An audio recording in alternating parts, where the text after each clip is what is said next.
Hello, dear friends. We are so glad you're here to learn about the reality of dissociative identity disorder. Welcome to Season 3. We are your hosts, Drew and Garden System, a couple of multiples. We are a married couple, and we both have dissociative identity disorder. Did you know that 120 million people across the globe live with dissociative identity disorder and are often misdiagnosed for 6 to 12 years? We hope to help educate and dispel myths about DID to help people find the right diagnosis and appropriate treatment as quickly as possible. Please visit acoupleofmultiples.com and sign up for our mailing list to stay up to date with our podcast, our private paid online DID community called Hearts Multiplied, and to book consultations. That's right. Drew and Garden System are now offering consultation to help educate and support those living with and treating dissociative identity disorder. You can book an appointment with either Garden System or both Drew and Garden System right from our website, acoupleofmultiples.com. We hope you enjoy this episode and learn something new. We appreciate all of our reviews, and we love to hear from you, dear listener, about what you enjoyed the most. We are honored to have multiple sponsors for Season 3. You can find links to each sponsor's webpage in the show notes of every episode and on our website under the Listen to Our Podcast tab. The Institute for Creative Mindfulness, one of the largest EMDR therapy training programs in North America, is directed by Dr. Jamie Plus Marich, the only EMDR therapy trainer who is out as a plural and offers the full EMDR therapy basic training in a way that honors lived experience and destigmatizes dissociation in clinical work. We felt so validated when we were able to authentically participate in this training as Garden System. Go to www.instituteforcreativemindfulness.com for a full list of upcoming trainings, both online and in person, offered by Dr. Jamie and her selected network of EMDR trainers. Bearings therapy is different from anything you've ever tried. You spend your nights worrying about whether you did the right thing, whether you're failing your family, how you and your spouse don't connect anymore, and those things haunt you at night. You don't feel comfortable talking to anyone. A, you don't want to relive it, and B, you're not interested in talking about your garbage. You may feel lost right now, but I'll be your compass. Get your bearings. Call me today, 214-892-2158. As a certified internal family systems licensed therapist, Tiffany Morgan, owner of Holistic Self-Healing Psychotherapy, specializes in working with dissociative identities through IFS and sculpting. Known affectionately as Ocean, she brings lived experience with dissociative identities and anorexia, offering consulting, psychotherapy, training, and authoring a book on personal and professional experiences in these areas. Visit www.tiffanycobb with 2 B's, Morgan.com. www.tiffanycobbmorgan.com or call 520-582-9313 for more information. Alex Amar, LCSW, offers creative art classes and series, including the Creative Journal, Soul Collage, and Altered Books, all on the Zoom platform exclusively for people living with dissociation. The 8-week winter series of the Creative Journal begins in early March. For more information, check out her website at alexamar.com, ALIXAMAR.com, or her Facebook page, Dissociative Creative Explorations. Welcome back to another not-so-secretive episode on internal relationships when you have dissociative identity disorder. We are your hosts, Drew and Garden System, a couple of multiples. This week, we are so excited to share our experiences with our own internal relationships that our selves have with each other. We have many selves living in this single body, and all of us together make up our own little community. We all have varying degrees of relationships with each other, and nurturing the relationships between ourselves helps promote internal cooperation and internal peace. It took a lot of relational work to achieve this cooperation and peace, though, as we had a lot of conflict and chaos happening in the beginning. Now, we have friendships inside, allies inside, and even romantic relationships inside. It's true. As a person with DID, it feels like I have a whole internal world inside myself. To me, it feels like a family, but it didn't always feel that way. At first, we didn't know each other, and it took a number of years to figure out who all was there and find out about them. In fact, I'm still learning about my others, just as if they were actual outside the body separate people. The cool thing about my others is that they are not actual outside the body separate people. They are all me, facets of me, which, when I really think about it, makes them really special and makes me want to get to know them more. I didn't always feel that way about them, though.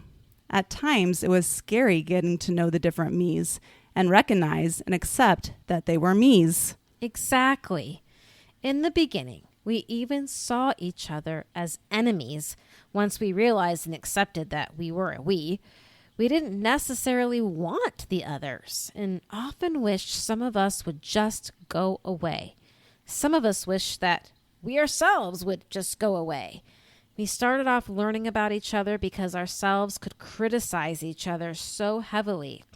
There was name calling, insulting, and just horrible things being said to each other. It was like we were completely destroying ourselves from the inside.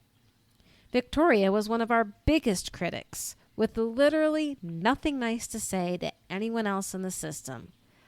Learning about being a we was so heartbreaking at first, really.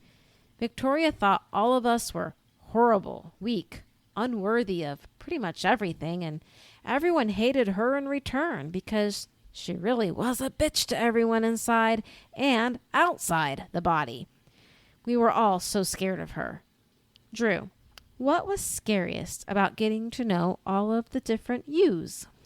Well, the scariest thing about getting to know all the different me's was listening to what they said happened to them, which really meant these things happened to me. It didn't feel like those things happened to me or that I experienced them. In turn, it felt like I was a liar, that my life was made up of all sorts of big lies and that I was a fake. I didn't have memory of the things my others said happened, yet somehow I started having these very real physical sick to my stomach feelings that somehow my body had experienced these horrors.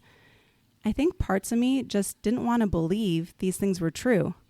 I mean, who wants to have horrible things happen to them, let alone not be able to remember that they happened in the first place? I think this is a good spot to remind our singleton friends, family, and therapists to please, please, please do not tell someone that you wish you had DID. The reality of what it means, of what happened from very young ages, is not something that anyone would ever wish for. It's easy to get hyped up on the switching and being different people, but the reality is that everyone inside of us exists so that we could cope with and survive unimaginable abuse. And when you realize that, you can lash out at your other selves and you can push them away and you can end up fighting with them because you think it will make the abuse not exist. And all of that internal conflict can really make daily functioning almost impossible to do. At the Healing Together conference hosted by An Infinite Mind in Orlando, Florida next month, we will share our stories about how we found internal peace within all of ourselves and how we helped ourselves turn into a little community. Today's episode will focus on all the different types of relationships one can have with others in their system. I think it might be helpful to point out how we developed relationships initially with our others. Because it's true, we weren't aware of everyone that existed internally in the beginning.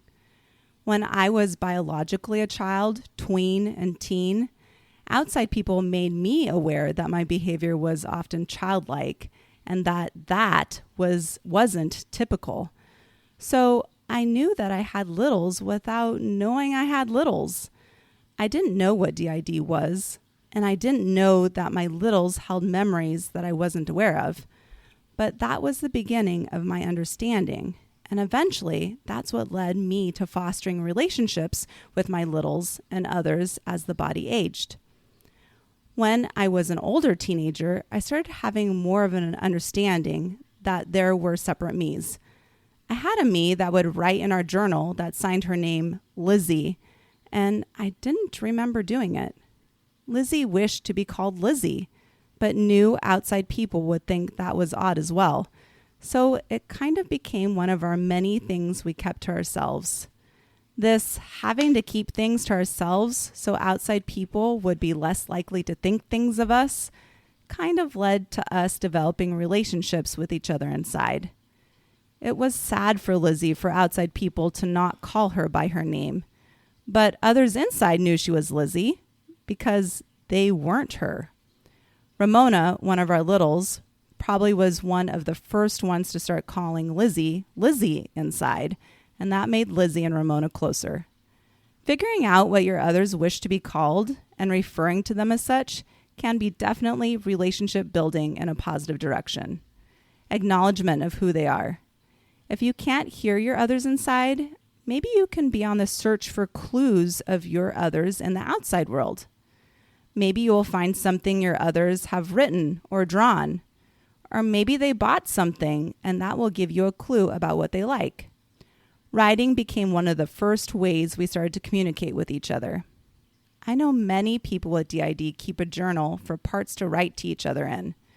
Say, hey, I see you bought a shirt with this band on it. Or I found your drawing of the lake and the tree. And maybe ask questions your others can answer. Upon reflection, we can identify times in our life when we were interacting and building relationships with each other without even being aware that we were doing just that. We can remember Jenny attempting to protect Daisy when we were very small, but that was before we knew Jenny or Daisy's names.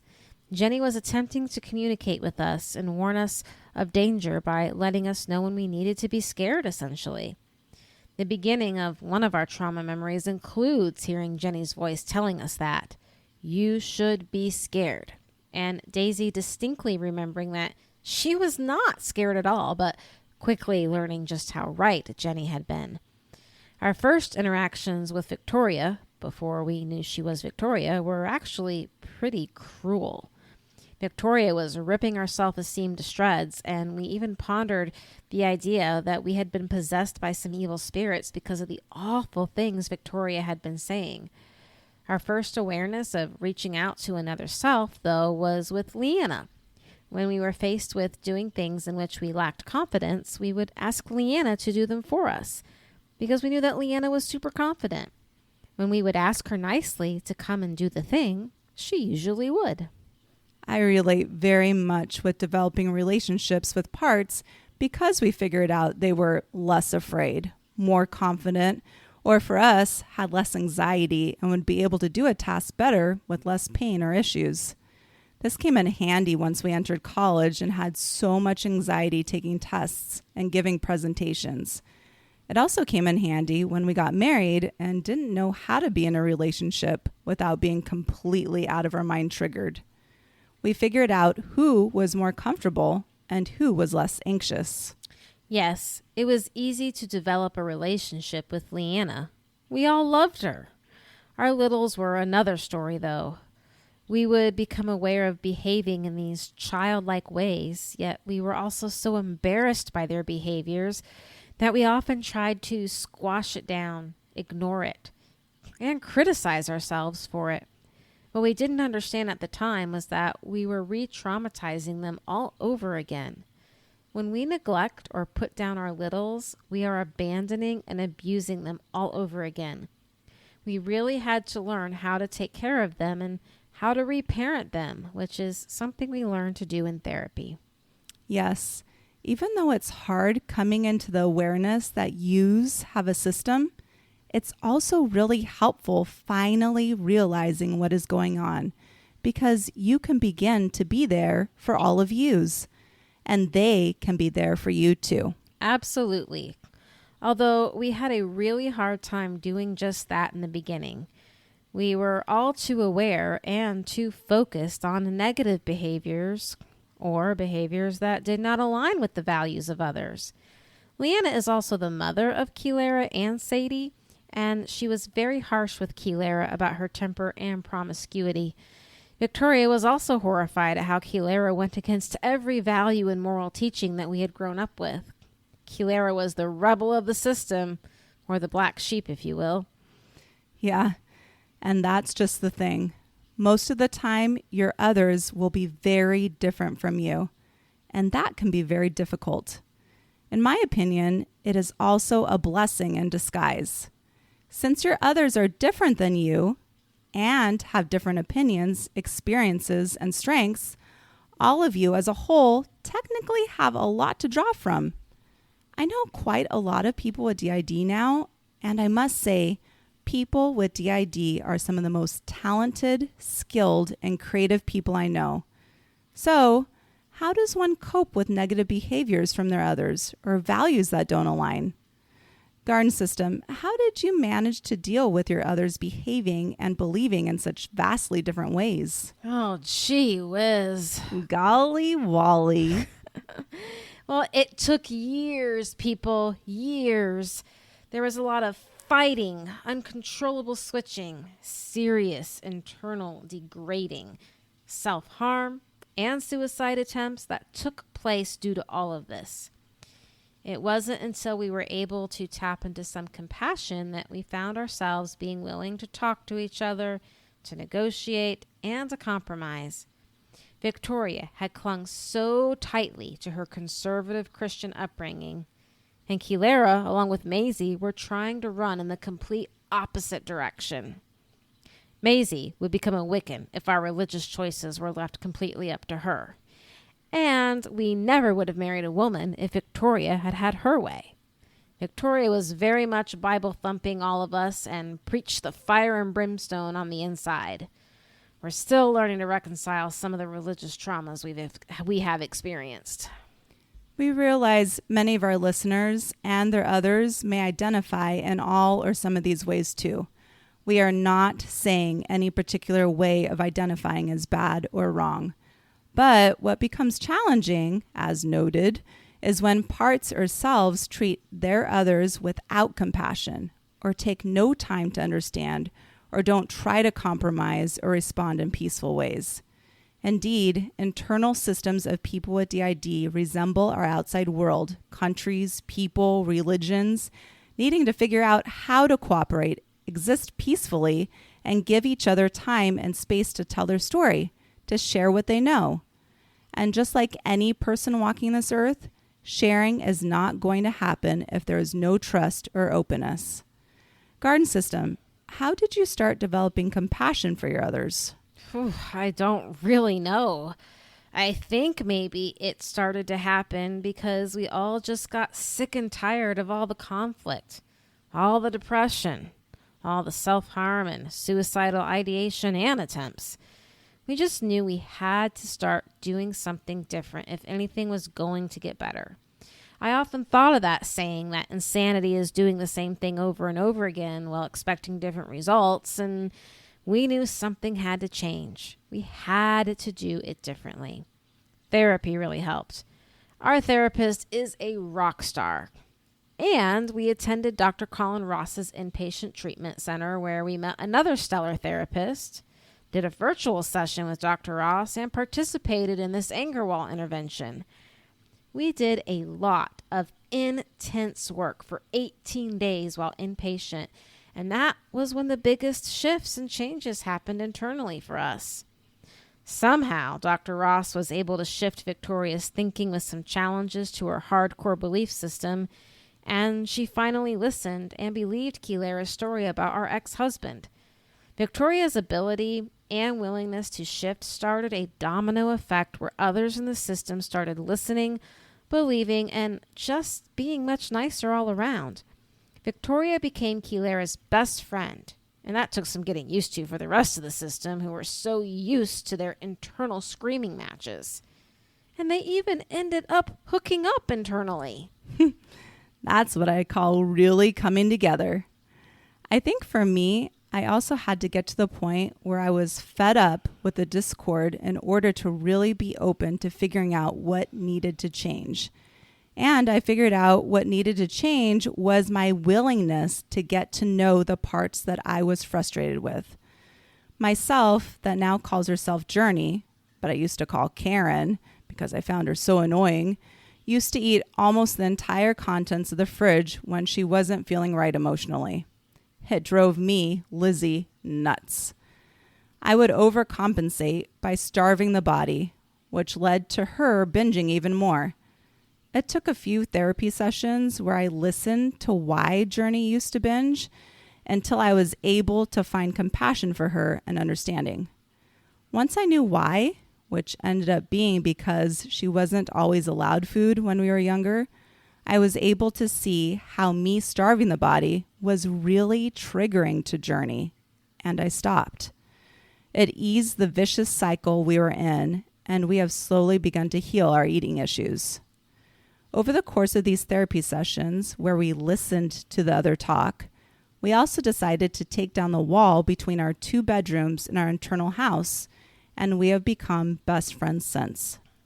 Journey is such a calm, easygoing, go-with-the-flow, non-anxious self, which comes in handy in almost every situation for me, myself being overly anxious in almost every situation.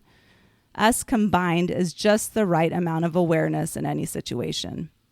These days, we are out together, I'd say, about 98% of the time. Our life is so much better working together. Learning to work together takes a lot of time and patience. Taking the wall down to create a shared space in the internal world is just one step in improving internal relationships. We have created multiple shared spaces inside in the hopes of bringing selves closer together. Initially, selves all lived very far apart and very separate from each other, except for Leanna and Kilera. It took a lot of coaxing and creativity to develop internal spaces where more selves could come together. Another improvement for our internal relationships was identifying who was good at what, and allowing that self to front to do what they were good at was helpful. All of us could trust Leanna to go to work. All of us could trust Victoria to make sure our kids were taken care of. It was those moments of leisure time that created the most problems for all of us. There was a lot of distrust for money management, managing external friendships, managing intimate and romantic relationships, and a lot of conflicting beliefs and values about productivity and rest. However, not all of us could trust everyone all of the time. Jenny could trust Leanna to an extent, but there was a point where Jenny was worried that the adults were taking on too much and doing too many things, and the magnitude of responsibilities would be overwhelming. Jenny often wants to force rest time because Leanna and Kilera and Sadie are definitely workaholics for sure. When we're separate like that, Leanna is unaware of how tired the body is and unaware of the overload that is about to happen for the system because she doesn't feel it like the others do. So it is important that we take time to have these internal meetings with each other and become more aware of how everyone else is doing inside. I think one of the ways to build trust between parts is figuring out what each part needs and wants. Sometimes writing down these needs and wants of each part that you know about is helpful, so that everyone is literally on the same page. Knowing this information is important because the system as a whole can purposely include as many of these needs and wants into daily life and into goal planning. Making sure at least some of what each part wants to see out of life is actually included goes a long way when it comes to trust and feeling seen. In my opinion, this sometimes helps prevent meltdowns, depression, suicidal ideation, and increases system cooperation as a whole. Explaining and reminding yourselves that your others' needs are important, just like theirs, helps pave the way for more overall system happiness and contentment. The more trust and cooperation we were able to experience, the more we noticed shifts in the internal relationships. Selves were starting to group themselves together and form friendships. As we mentioned earlier, Kilera and Victoria started spending a lot of time together in the inside world. We noticed that Daisy and Blossom always played together and that Maisie watched them. Then there was Leanna, Kilera, and Sadie always hanging out together. Leanna is mom, and Kilera and Sadie are half-sisters. They are all fictives from the same world as well. So we had these cliques forming inside. And we had a few outliers that were always by themselves too. Victoria was alone if she wasn't with Kilera. Johnny was always by himself. And Sarah also isolated away from everyone else. One major divide that appeared to happen was between littles and bigs. Bigs being the adult selves in our system. Neither group trusted the other. A major rift occurred between Kilera and Jenny when we all became aware that Jenny was our gatekeeper. And Kilera grew even more frustrated with Leanna. Honestly, Leanna being the mom and also the leader from the fictive world story is what prevented a full-on war inside. So we had friends, lovers, alliances, neutrals, and enemies. That's a lot of relationships. For myself, being a Ramkoa survivor, side note for those of you that might be questioning what that is, it stands for ritual abuse, mind control, and organized abuse. Our selves were separated into two sides, the undead world and the everyday daily living house parts. There was a huge divide between them, literally different worlds, so that the trauma would exist separately from the selves that did everyday life sort of things. So for the longest time, the undead parts only knew about other undead parts, and the house parts only knew about other house parts when we went about trying to find out about my other selves. When we started having awareness of there being an undead world and undead parts, things started getting messy. But that's a whole other episode. After a lot of careful and slow trauma work, some of my undead parts eventually took on the role of protecting the everyday living house parts instead of the original roles that they were trained to do. Being a protector of another or other parts is a different type of relationship you can find in systems.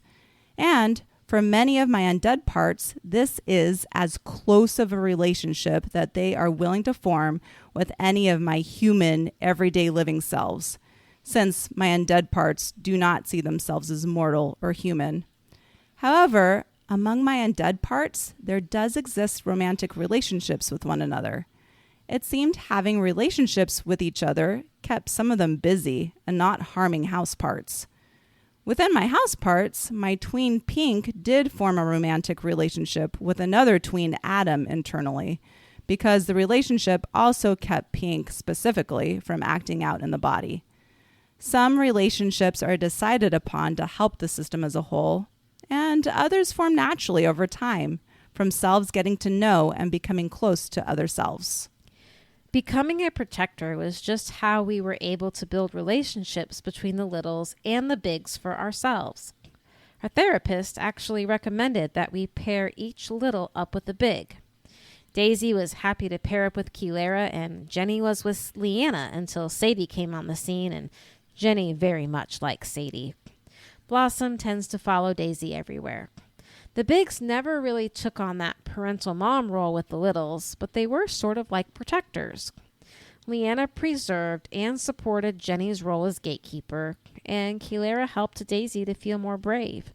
This change, recommended by our therapist, was an intentional change we made to improve our internal relationships with each other.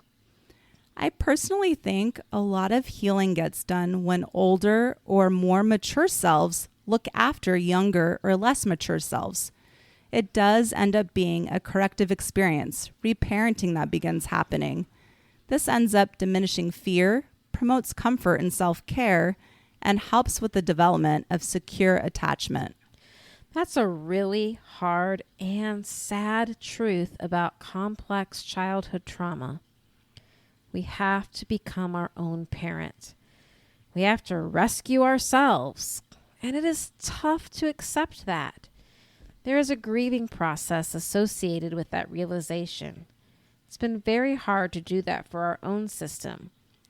We still remember when we found the baby self inside, screaming and lying on the floor in the dark, and not a single one of us wanted to pick her up. We remember telling our therapist about this and how all of us just kept turning away from her. With a bit of coaxing from our therapist, Victoria finally picked her up and started tending to her on the inside. She doesn't cry very much anymore, which is a relief for all of us. But only Victoria is dealing with her. Having that parental role is very difficult to take on for ourselves. Even though we have Leanna, a mom to Kilara and Sadie, it's still hard. Leanna is not a nurturing mother by any means, and Kilara and Sadie are adult parts anyway. Although, as I am telling this story, Leanna is pointing out how she was nurturing to Kilara and Sadie when they were little, but that's all part of the fictive story they came from. She doesn't pull those skills out for baby. She's doing a lot of talking inside right now. Gee whiz, Leanna. Golly Wally. We might be ruffling her feathers a bit at the moment. Perhaps she wants to make sure you know she's a good mom. But maybe the baby makes her uncomfortable, and she doesn't see the baby as her baby right now. Yes, we think that is exactly it. Leanna definitely is a good mom in many ways, and she's also very much focused on other duties for our system right now. She's the leader of the fictive world, and that has translated into her being the leader for all of us, and she's very much a delegator, and baby was definitely delegated to Victoria.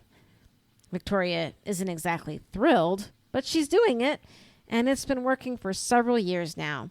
Victoria keeps the baby with her at all times, and the baby doesn't hardly ever cry anymore. I'm thinking your selves' gratitude towards Victoria for mothering baby helps Victoria feel needed, and perhaps that makes her job taking care of baby rewarding.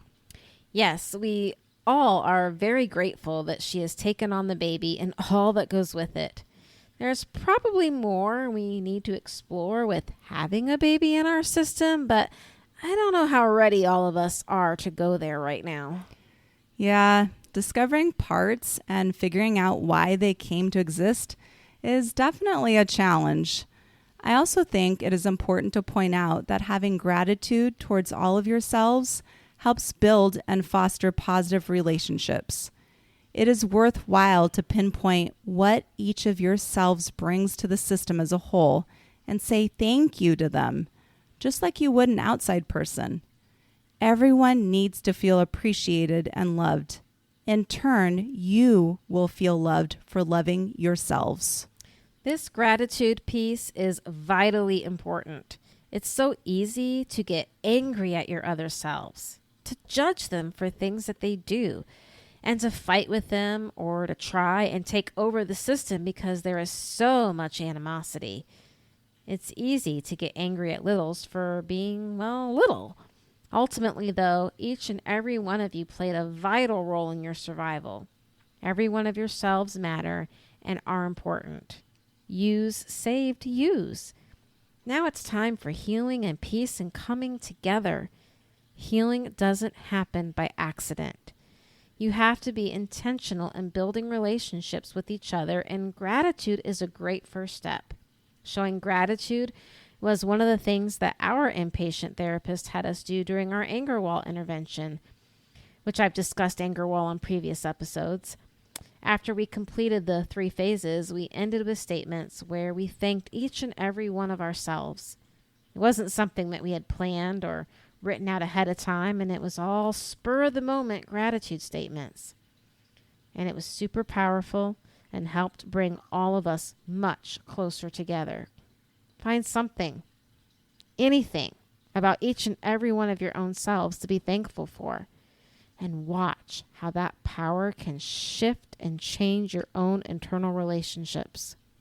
So, in summary, we talked about how in the beginning a system feels separated from each other, even feeling like enemies. There often is difficulty in listening to selves because it is hard to learn and believe what parts hold and about trauma that occurred.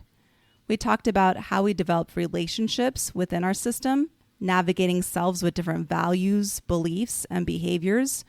We told personal stories about improving relationships by building trust, figuring out what is important to different selves, compromising, and coming together as a system. We also covered the often necessary topic of adult selves looking after and reparenting younger or little selves. In conclusion, offering gratitude towards yourselves for all the strengths they bring to your system as a whole helps all of yous feel appreciated and loved. Your relationship with all of yourselves will ultimately help yous heal. Thank you, dear listeners, for hanging out with A Couple of Multiples. We are honored to have multiple sponsors for Season 3. You can find links to each sponsor's webpage in the show notes of every episode and on our website under the Listen to Our Podcast tab. The Institute for Creative Mindfulness, one of the largest EMDR therapy training programs in North America, is directed by Dr. Jamie Plus Marich, the only EMDR therapy trainer who is out as a plural and offers the full EMDR therapy basic training in a way that honors lived experience and destigmatizes dissociation in clinical work. We felt so validated when we were able to authentically participate in this training as Garden System. Go to www.instituteforcreativemindfulness.com for a full list of upcoming trainings, both online and in person, offered by Dr. Jamie and her selected network of EMDR trainers. Dr. Wendy Aporta with Bearings Therapy is a marriage and family therapist specializing in military and first responder individuals, families, and couples. She is proficient with clients experiencing PTSD, CPTSD, and dissociative disorders. For her, helping those with traumatic experiences is not just a job, it is a vocation. She is experienced in multiple modalities and utilizes whatever is best for her clients' needs. She stays abreast of the latest research and treatments to provide the best possible outcomes for her clients. Call Bearings Therapy today, 214-892-2158. From your hosts, Drew and Garden System. Thank you for listening to A Couple of Multiples, the reality of dissociative identity disorder. This podcast is intended for educational purposes and is not a replacement for therapy. Listening to this podcast does not constitute a therapeutic relationship with the hosts or any guest speakers. If you enjoyed this episode, please leave us a review. We would love to hear what you enjoyed the most. You can visit our website at acoupleofmultiples.com for additional information, including how to join our new online paid community called Hearts Multiplied, to book a consultation session, to access additional resources, and to also subscribe to our mailing list to receive future updates. Remember, every system is unique, and your experiences may be different from ours, and that's okay. You matter and are loved for being all of yous.